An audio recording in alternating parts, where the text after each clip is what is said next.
السلام علیکم. وعلیکم السلام، فرمائیے.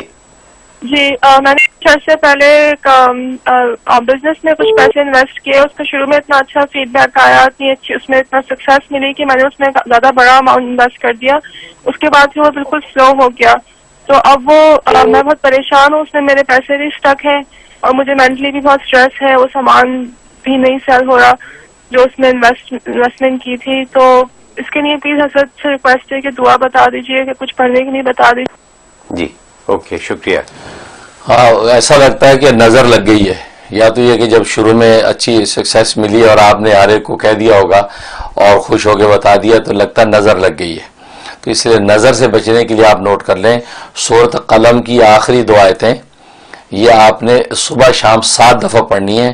پڑھ کے اپنے اوپر دم کرنا ہے، تصور میں لا کے آپ جو وہ اپنے سامان پہ بھی پھونک دینا ہے. تو یہ آپ 21 ڈیز یہ عمل کریں تاکہ نظر کا اثر ختم ہو جائے. اور دوسرا جو ہے کہ دوبارہ سے جو کاروبار گرو ہو اس کے لیے سورۃ بنی اسرائیل آیت نمبر 80 یہ عشاء کے بعد 101 دفعہ پڑھنی ہے، ولاخی 11 مرتبہ درود شریف. تو یہ 41 ڈیز آپ پورا کر لیں اور دعا کریں، انشاءاللہ دوبارہ سے آپ کا کاروبار اٹھ جائے گا اور فائدہ ہوگا.